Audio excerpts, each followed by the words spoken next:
All right, function transformation rules. I'm going to start off by giving you a general form for all functions. If we take the original function, we can manipulate it several ways. And the a, the b, the c, and the d here in this equation will kind of show us what all we can do to this function. So we're going to start off just going through the rules that we already know probably pretty well, and those are our shifts. So let's talk about our shifts. So we have a horizontal shift,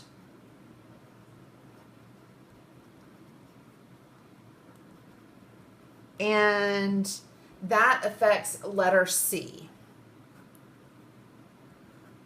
So that goes with letter C in the general form of the function right here.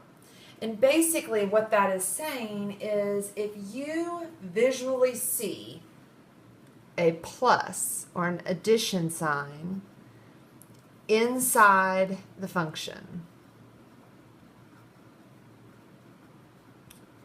what is that doing to your function? Well, it is moving the function or shifting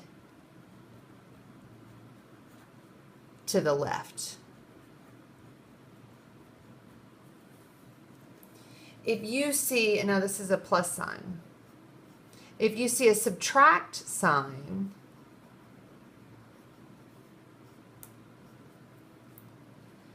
inside the function, or inside those parentheses, or inside the absolute value, that is shifting your function to the right.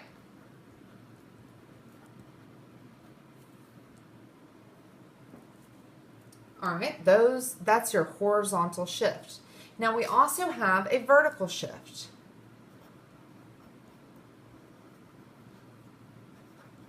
Now, vertical shift affects the D in this general form of the function.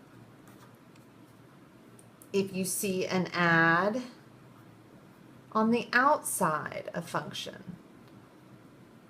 Now, this could be at the beginning or at the end, but it is outside the square root or outside the cubed root or the absolute value.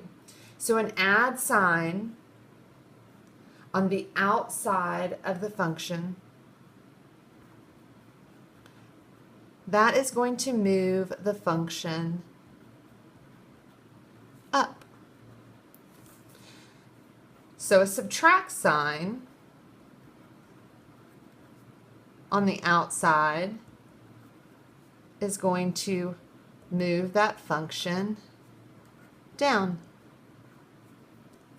Okay, so those are your shifts. You have a vertical shift and a horizontal shift.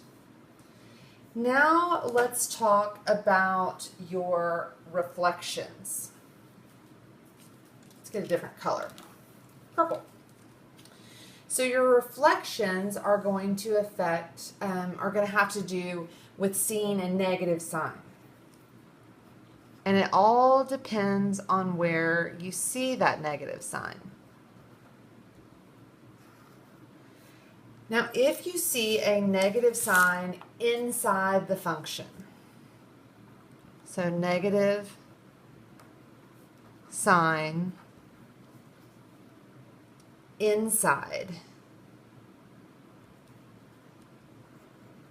the parentheses, inside the absolute value, inside the cube root, whatever, wherever, what kind of function or parent function you're dealing with, if you have a negative sign inside, just in front of the x, just in front of the x,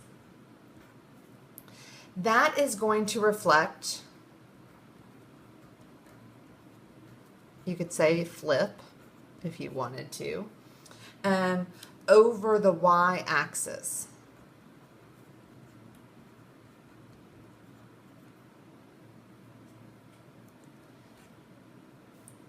if you have a negative side outside or in front of the entire function.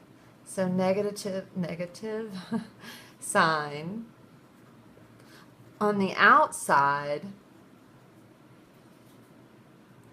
you could say in front of entire function.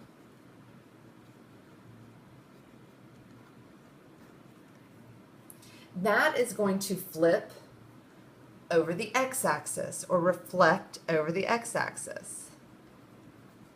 Reflect over x-axis. Okay, so now we've talked about shifts, we've talked about reflections. Let's talk about changing the shape of these functions. Now there's several things that can change the shape. I'm going to bring back the original form here that we talked about.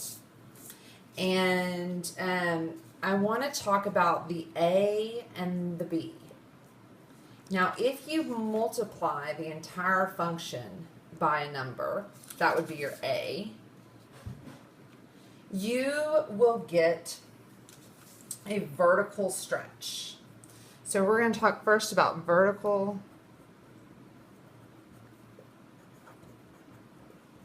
stretches or compressions.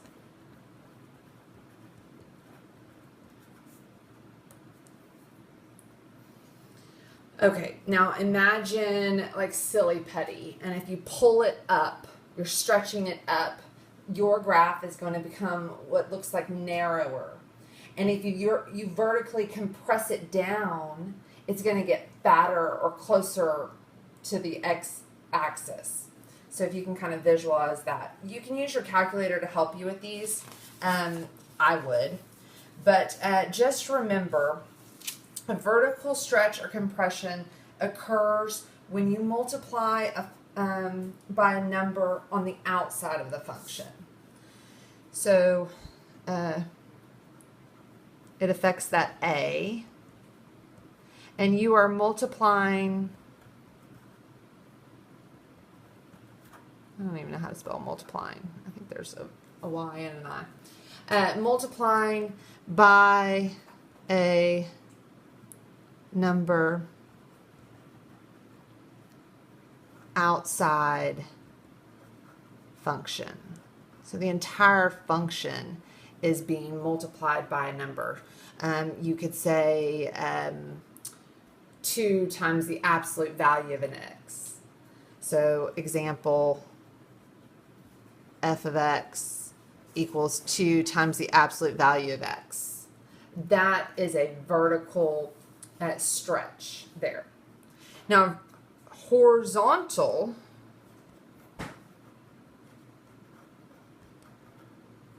stretch and compression occurs when you multiply only the x by a number.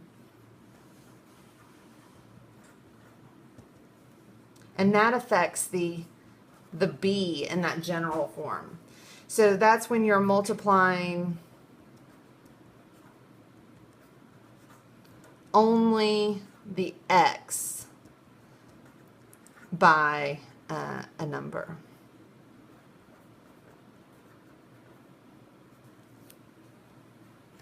All right, next we're going to talk about the sequence in which you should apply your transformations.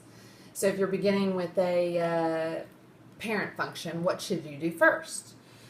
First, you want to do horizontal shift.